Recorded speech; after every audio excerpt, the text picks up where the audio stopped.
নমস্কার বন্ধুরা, সীমার রান্নাঘরে সবাইকে স্বাগত।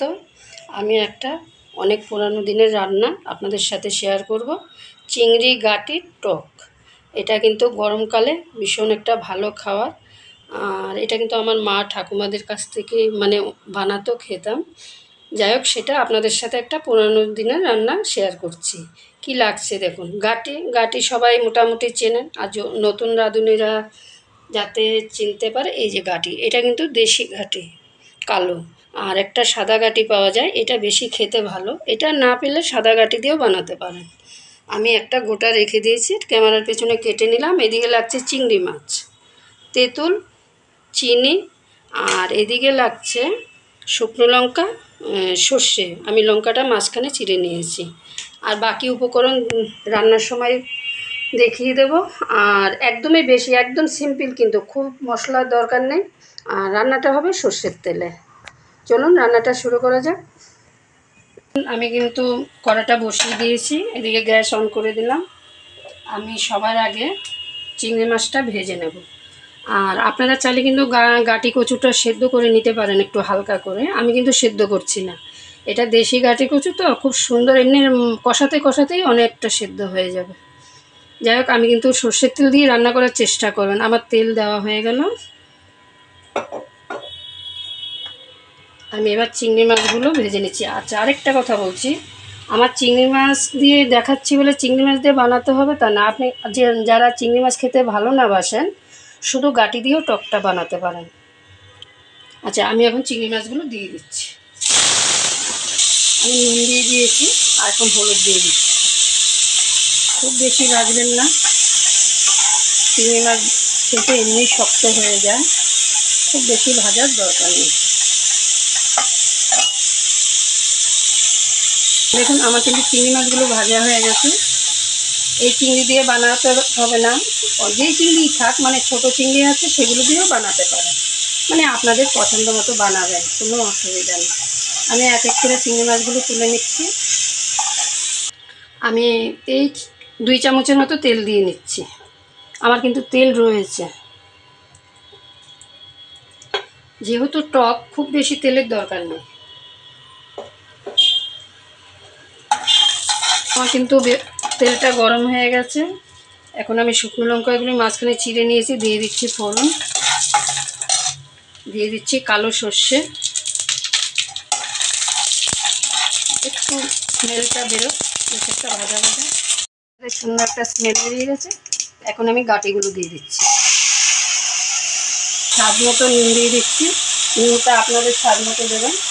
ও আরেকটা কথা, আমার এখানে কিন্তু 1 কেজির থেকে একটু কম গাঁটি আছে, 1 কেজি গাঁটি খোসা টোসা ছাড়িয়ে যতটুকু কমেছে। হলুদ দিয়ে দিচ্ছি।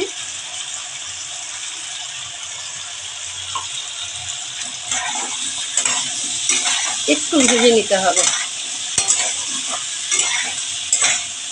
এদিকে এগুলো ভাজা হোক গাঁটিগুলো, আর এদিকে আমি তেঁতুলের কাজ বের করে নেব। এই যে খোসা টোসাগুলো দেবো না, একটু ধুয়ে নিচ্ছে।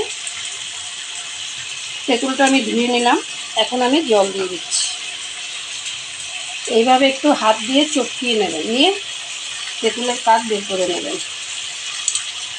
দেখুন, জলের মধ্যে একটু ভিজানো, এই 2 মিনিটের মতো আমি একটু চটকিয়ে ভিজিয়ে রাখলাম। দেখুন, আমার কিন্তু গাঁটিগুলো একটু ভাজা ভাজা হয়ে গেছে। মশলা বলতে কিন্তু হলুদ আর নুন, আর কোনো কিছু কিন্তু মশলা নেই। বানিয়ে থাকেন আমাকে কমেন্ট করবেন, আর যারা বানাননি একবার প্লিজ বানাবেন। আচ্ছা, আমি এখন চিংড়ি মাছগুলো দিয়ে দিচ্ছি। চিংড়ি মাছ দিয়ে আমি 2 থেকে 3 মিনিট কষিয়ে নেব। দেখুন, আর 1 মিনিট কষাবো, মোটামুটি কষতে গেছে। এদিকে আমি এই যে তেঁতুলের কাঠটা রয়েছে, এটা আমি চিংড়ি মাছের বাটিটার মধ্যে ছেঁকে নিচ্ছি। এই দেখো কত কিছু আছে, তেঁতুলের খোসা টোসাগুলো ছেঁকে নিলে আর থাকে না। আর কতটা আপনারা টক খাবেন সেটা কিন্তু আপনারা আপনাদের মতো বুঝে দেবেন। এটা কিন্তু চিনি দিতে হবে, অবশ্য টক মিষ্টি একটু ঝাল, যেরকম ফোড়নটা দিয়েছি শুকনো লঙ্কা, তিনটে মিলিয়েই কিন্তু খেতে টেস্টটা হবে, রান্নাটা ফুল টেস্ট হবে। আমি আরেকটু জল দিয়ে নেব। দেখুন আমার চিংড়ি মাছ গাটি সব কিছু একসাথে কষানো হয়ে গেছে। আর এটা কিন্তু গরম জল দিয়ে রান্না করবেন। আবারও বলছি, গরম জল দেবেন, ঠান্ডা জল দেবেন না।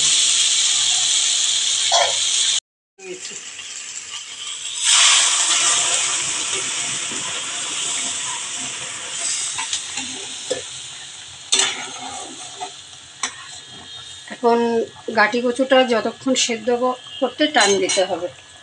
এই আমি 10 মিনিটের মতো চাপা দিয়ে দিলাম।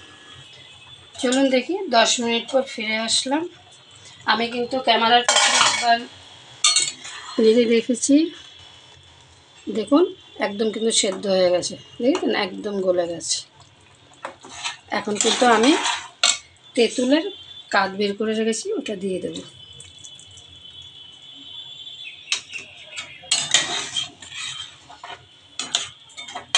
আচ্ছা, চিনি দিচ্ছি, আপনাদের স্বাদ অনুযায়ী চিনিটা দেবেন। মোটামুটি এখানে 4 চামচ চিনি আছে।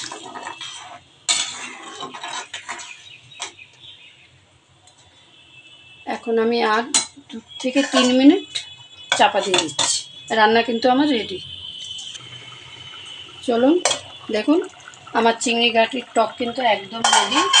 এটা কিন্তু ঝোল থাকবে, কারণ এমনিতেও গাটিতে একটু টেনে নেয়, আর যেহেতু এটা আমি টক বানিয়েছি, এটা কিন্তু একটু ঝোলটা দিয়ে কিন্তু ভাতটা মেখে খেতে হবে। যাই হোক, গ্যাস অফ করে দিলাম। আমি এখন একটা বোলের মধ্যে ঢেলে নিচ্ছি। দেখুন বন্ধুরা, আমি একটা বোলের মধ্যে সার্ভ করলাম। যাই হোক, যদি ভালো লাগে আবারও বলছি একবার বাড়িতে বানাবেন, আর দেখতে কত সুন্দর লাগছে দেখুন। তাহলে আমি এখানে শেষ করছি। ভালো থাকবেন, সুস্থ থাকবেন, আবার নতুন ভিডিও নিয়ে দেখা হচ্ছে।